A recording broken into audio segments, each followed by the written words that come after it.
प्रिय श्रोतागण, दर्शकों, मेरा नमस्कार, आपको प्रणाम। महाभारत की मूल कथा में प्रवेश करने से पूर्व तत्संबंधी कुछ आख्यान आएंगे। पहले हम लोग उसी आख्यान से महाभारत कथा में भी प्रवेश करेंगे। आज हम लोग जन्मेजय ने वैशंपायन से प्रश्न किया कि महाराज, महर्षि, मैं अपने वंश, जहां से मेरा वंश आरंभ हुआ वहां से पूरी कथा सुनना चाहता हूं। उसे संक्षेप में आप न कहें, संक्षेप में तो मैं सुन ही चुका हूं, लेकिन विस्तार से इस कथा को प्रस्तुत किया जाए। ऋषि वैशंपायन ने कहा कि ठीक है राजन, मैं वैसा ही करता हूं, तो सुनो। कौरव वंश में एक अत्यंत पराक्रमी राजा हुए, उनका नाम था दुष्यंत। आप लोग भी अवश्य दुष्यंत का नाम सुने होंगे। महाराज दुष्यंत कौरववंशी थे, उन्हीं के पुत्र भरत हुए, जिनके नाम पर भारतवर्ष हमारा देश है। तो दुष्यंत महाराज अत्यंत पराक्रमी, उत्साही, धीर, प्रज्ञा संपन्न और पराक्रमी। राजाओं का उस समय दो व्यसन उनको होती थी। पहला तो शिकार करना और दूसरा जूठ खेलना। आप जानते हैं, जूठ के कारण ही महाभारत मचा, जूठ के कारण ही पांडवों का वनवास हुआ, उनकी सारी संपत्ति गई। लेकिन यह व्यसन था, राजन्यगण उस समय के कार्य करती थी। तो वंश, कौरव वंश से हम लोग शुरू कर रहे हैं, जिसमें महाराज दुष्यंत का जन्म हुआ। महाभारत को महर्षि व्यास ने इतिहास और पुराण दोनों कहा है, काव्य भी कहा है। पुराण के 5 वैशिष्ट्य हैं। सर्गस्य प्रतिसर्गस्य वंशो मनवंतराणि च। सर्गस्य प्रतिसर्गस्य वंशो मनवंतराणि च वंशानुचरितं चैव पुराणम पंचलक्षणम। पुराण के 5 लक्षण हैं। कौन कौन है? तो सृष्टि का जो विस्तार है, ब्रह्मा ने जो सृष्टि की, उसमें जितने पशु पक्षी मनुष्य हैं, राजन्यगण हैं, चारों वर्ण हैं, उनका बखान करना पुराण का प्रथम कर्म है। सर्ग सृष्टि, ब्रह्मा की सृष्टि, प्रतिसर्गस्य, और सृष्टि में जो सृष्टि है वह किसकी सृष्टि है? मनुष्य की सृष्टि है। वायुयान है, रेल है, महाभारत ही है, पुस्तकें हैं, ग्रंथ हैं, ये सारे के सारे मनुष्य की सृष्टि। तो पुराण में सबसे पहले ब्रह्मा की सृष्टि का वर्णन होता है, उसके बाद मनुष्य की सृष्टि का वर्णन होता है, उसके बाद मनुष्य की सृष्टि में जो राजन्य वर्ग हुए, जो उनका वंश हुआ, उनका वर्णन होता है। मनवंतर काल को कहते हैं। काल का एक यूनिट है, एक इकाई है मनवंतर। जैसे सतयुग, त्रेता, द्वापर, कलयुग है ना, 4 युग हैं, वैसे ही ये मनवंतर भी है। जैसे अभी हम वैवस्वत मनवंतर में हैं।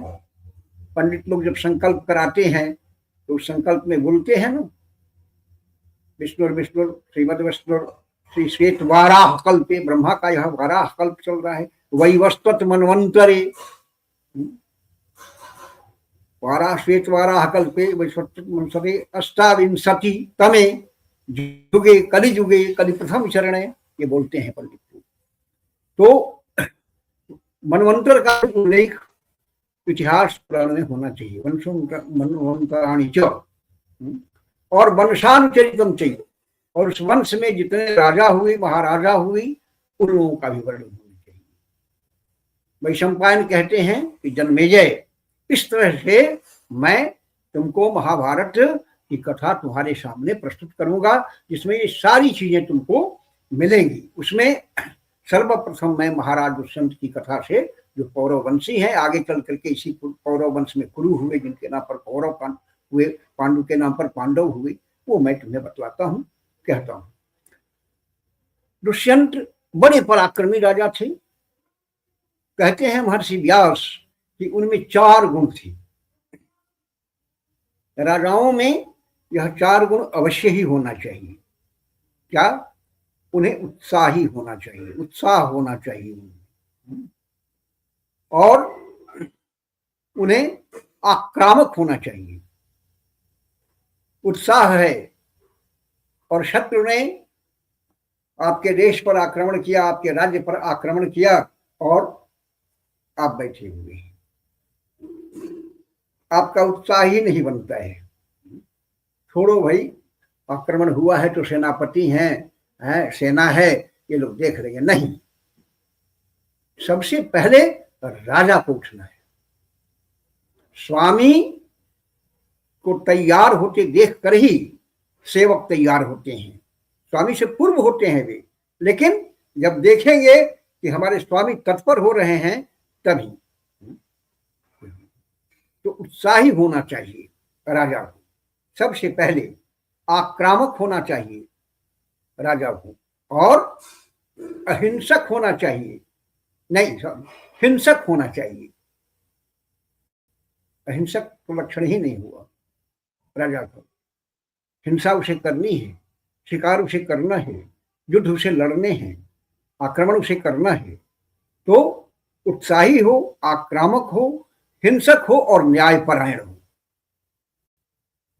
ये 4 गुण राजा में होने ही चाहिए। दुष्यंत में ये 4 गुण थे। उद्योगिनम पुरुष सिंहम उपैतु लक्ष्मी, दैवेन देयमिति का पुरुषा वदन्ति, दैवं निहत्य कुरु पौरुषमात्म शक्त्या, यत्नः कृते यदि न सिद्ध्यति कोत्र दोषः। कहते हैं कि जो उद्योगी पुरुष है, उसी के पास लक्ष्मी आती है। सोए हुए सिंह के मुंह में जाकर शिकार नहीं पड़ता है, तो दौड़कर पकड़ना होता है। जोगिनं पुरुष सिंहम पैतु लक्ष्मी, दैवेन देयमिति का पुरुषा वदन्ति। भाग्य की बात विधाता देंगे, विधाता करेंगे, ये कापुरुषों का लक्षण है। कादर मन कह एक अधारा, दैव दैव आलसी पुकारा। लक्ष्मण कहते हैं ना, समुद्र बंधन के पूर्व श्री राम से, श्री राम कहते कि हाँ हाँ मैं ऐसा ही करूंगा, थोड़ा धैर्य रखो। धैर्यवान भी होना चाहिए राजा।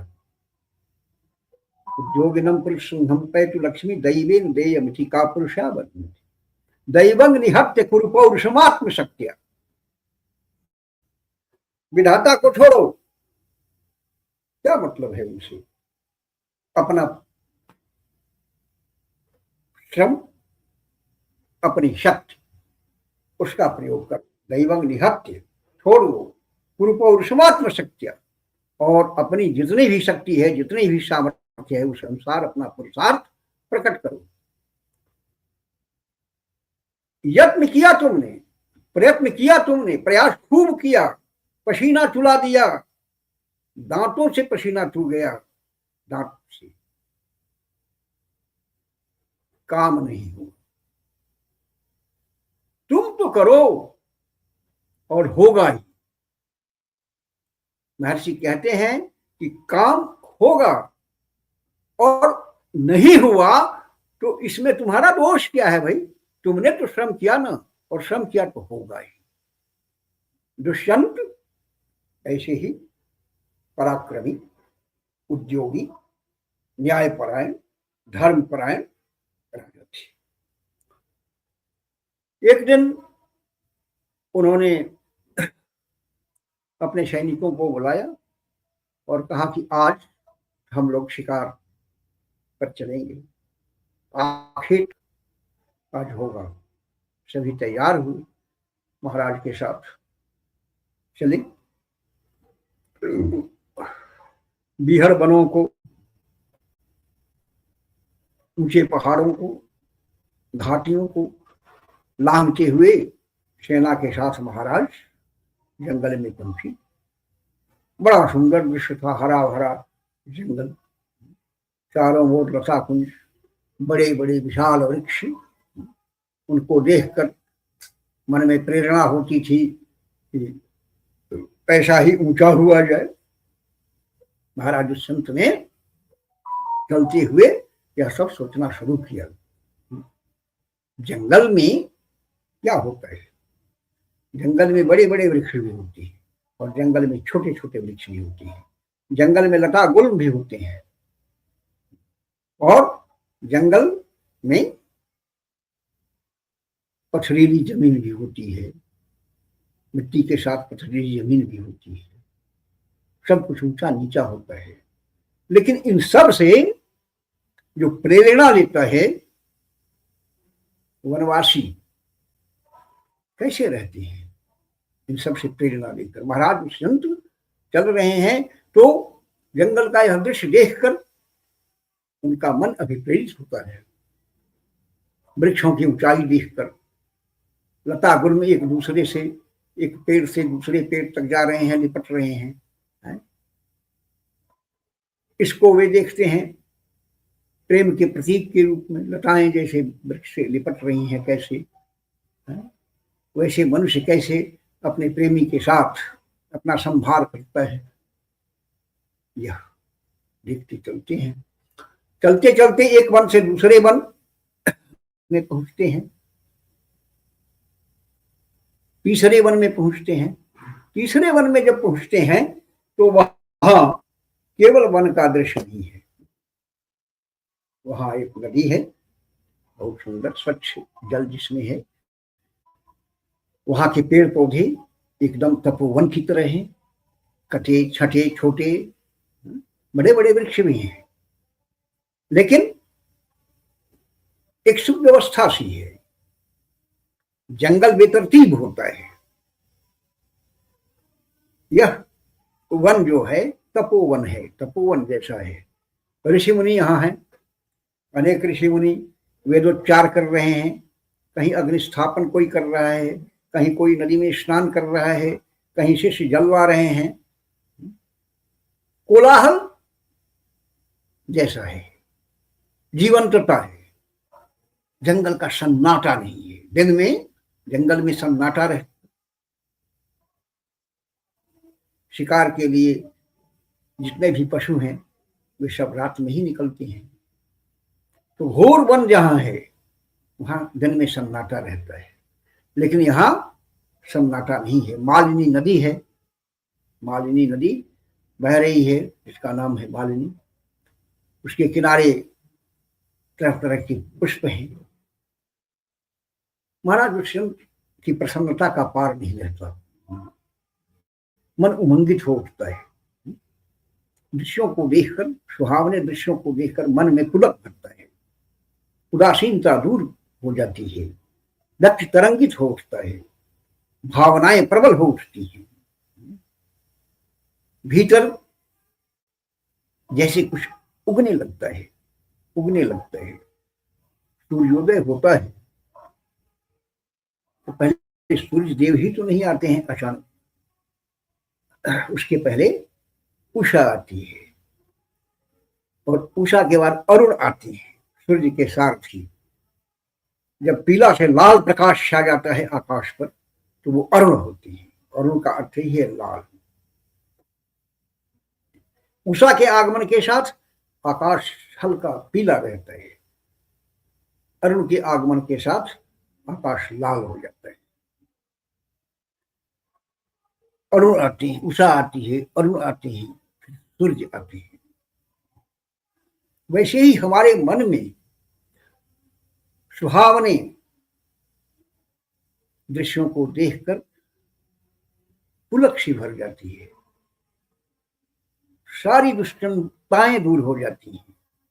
मन जो भटकता रहता है वह एकाग्र हो जाता है उस दृश्य में।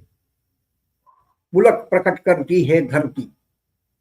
हम क्या, हम तो चेतन हैं, लेकिन वनस्पतियों, वृक्षों, दूबों के साथ मैत्री शरण गुप्त पंचवटी उनका काव्य है, उसमें लिखते हैं कि हमें नहीं, जैसे जो जड़ हैं, जो दूब हैं, जो लता वनस्पतियां हैं, वे भी आनंद प्रकट करती हैं। कैसे भाई? तो पुलक प्रकट करती है धरती हरित तृणों की नोकों से। कल्पना कभी की देखिए, पुलक प्रकट करती है धरती हरित तृणों की नोकों से, मानो झूम रहे हैं तरभी मंद पवन के झोंकों से। हवा चलती है, समीर, उस वायु को समीर हैं जो मंद मंद है। तो धरती भी अपना आनंद प्रकट करती है और वृक्ष भी जैसे झूम रहे हैं वायु की ताल पर। दुष्यंत ये सब दृश्य देखकर आश्चर्यचकित होते हैं। ऋषियों के मंत्रों की गूंज उन्हें सुनाई पड़ती है। उधर प्रवेश करते हैं, उधर जाते हैं, तपोवन का दृश्य सब देखते हैं। धीरे धीरे बढ़ते बढ़ते उन्हें एक कुटिया दिखाई पड़ती है। उस तपोवन में एक सुंदर कुटी दिखाई पड़ती है। उत्सुकता होती है भी, यह कुटी किसकी है। वहां पहुंचते हैं, कोई दिखाई नहीं पड़ता, कोई नहीं है। तो आवाज देते हैं, यहां कोई है। उनकी आवाज सुनकर एक तनवंगी सुंदरी शोभना रति स्वरूपा एक ज्योति प्रकट होती है। द्वार खोल, कुटी का द्वार खोल, स्वागत है अतिथि, भाई आप किसका संधान कर रहे हैं, किसको खोज रहे हैं, किससे कार्य है आपको। दुष्यंत इस अपूर्व सुंदरी को देखकर ठगे से रह जाती है, जिसकी कोई संभावना ही नहीं थी, जिसकी कोई कल्पना ही नहीं थी मन में। अचानक वह प्रकट होता है। पता है आपको, इस प्रसंग पर महाकवि कालिदास ने अपना नाटक ही लिखा है, इसका नाम है अभिज्ञान शाकुंतलम। अभिज्ञान का अर्थ होता है पहचान, परिचय। ये कथा फिर आगे बढ़ेगी तो आप जानेंगे कि अभिज्ञान क्या होता है। दूसरे हो सकता है कि दूसरे वृत्त में हम आपको ये बतला सकें। तो कालिदास वर्णन करते हैं शकुंतला का, कितनी सुंदरी है, कैसी सुंदरी है। अनाघ्रातम पुष्पम, सौंदर्य कैसा है शकुंतला का। अनाघ्रातम पुष्पम किशलय मलुनं कररुहैरनाविद्धं रत्नं अखंडं पुण्यानां फलमिव न जाने भोक्तारं कविह संपस्थास्यति विधे। क्या बात है, यह सौंदर्य देखिए। कवि कहते हैं कि जैसे असूहा पुष्प हो, अभी वो वृंत पर ही लगा हुआ पुष्प है, कुमार है, उसे किसी ने सूंघा नहीं है, वो देव पर भी नहीं, देवता पर भी नहीं चढ़ा है। मनुष्य की तो बात ही अलग है, एकदम नैसर्गिक है, प्राकृतिक है, उसी स्वरूप में है जैसे विधाता ने उसे प्रकट किया है, उसी तरह से असूंघा है, कुमारी है। समझने के लिए हम समझें, अनाघ्रातम पुष्पम, आघ्राण कहते हैं सूंघने, अनाघ्रातम पुष्पम, ऐसा सौंदर्य है। पुष्प तो वह है ही, लेकिन असूंघा पुष्प है। किशलय मलुन। किशलय कहते हैं, वैसे आपने देखा होगा वर्षा ऋतु में या वसंत में भी वृक्षों में नौ पल्लव निकलते हैं, लाल लाल, लाल नहीं कहिए उनको, वो गुलाबी कह सकते हैं। किशलय मलुनन, ऐसा किशलय, ऐसा नव पल्लव जो अत्यंत कोमल है और जिसका स्पर्श भी नहीं हुआ है। पुष्प है, सौंदर्य उस पुष्प की तरह है शकुंतला का, जिसे सूंघा नहीं गया है। उस नव पल्लव की तरह है जिसे छुआ नहीं गया हो। अनाविधं रत्न, और ऐसा रत्न है वह सौंदर्य जिसकी माला नहीं बनाई गई है, विद्ध नहीं हुआ है, वो बंधा नहीं है वो। देखिए ये कल्पना जो है उनकी शकुंतला के संबंध में, जैसे उसका पूर्ण परिचय है? कहना है कवि को क्या कि वह कुमारी है, बस इतनी सी बात है। लेकिन अब क्या कह रहा है कवि, सो देखिए, अशुंहा पुष्प है वो, और स्पर्शित नवपल्लव है वो, ऐसा रत्न है जिसे माला में गूंथा नहीं गया है। माला में गुथ जाएगा रत्न तो वैवाहिक हो जाएगा वो। संकेत कहाँ है कवि, कवि की कल्पना कहा ही गया है, निरंकुशा कवय, ऊंची से ऊंची कल्पना कर सकती है। करण वही रनाविधं रत्नं, अनाविध रत्न की तरह, असुंगे पुष्प की तरह, और स्पर्शित नवपल्लव की तरह, और निर्बंध रत्न की तरह, नव मधु मनास्वादितर समम, नए मधु की तरह। जैसे अभी अभी मधुमक्खियों ने तैयार करके अपने गुंफ में इसे छोड़ा है। तैयार जब मधु हो जाता है तो मधुमक्खियां उससे बाहर निकल जाती हैं, केवल रानी मधुमक्खी उसमें रहती है, फिर वो आ जाती है रात्रि में। न मधु अनास्वादित, अनास्वाद्य मधु है, किसी ने इसे चखा नहीं है इस मधु। अखंडम पुण्यानाम फल, अंत में कभी हार जाता है। कहते कहते कल्पना में शकुंतला के सौंदर्य का वर्णन करते हुए कभी हार जाता है, तो अंत में क्या कहता है, अखंडम पुण्यानाम फलमिव। भाई अब इससे अधिक मैं कुछ नहीं कर सकता, अब एक ही बात कहता हूं, एक ही बात कहकर विश्राम करता हूं कि यह जो सौंदर्य है, ऐसा लगता है जैसे किसी का अखंड पुण्य हो, जिसमें कहीं पाप का लेश नहीं हो, जिसमें कहीं कालिख नहीं लगी हो। ऐसे किसी ऋषि के पुण्य का फल है ये शकुंतला का सौंदर्य।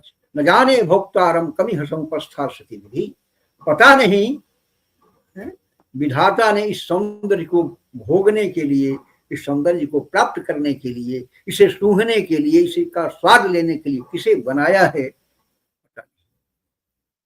ऐसी शकुंतला को देखकर दुष्यंत मुंह बधिर से बने वहां ठगे रह जाते हैं। फिर उसका परिचय पूछते हैं अगले वृत्त में। दर्शकों, प्रिय श्रोताओं, हम आगे बढ़ेंगे तो फिर शकुंतला अपना परिचय देगी दुष्यंत से। कैसे परिचय देती है तो हम देखेंगे, सुनेंगे। नमस्कार।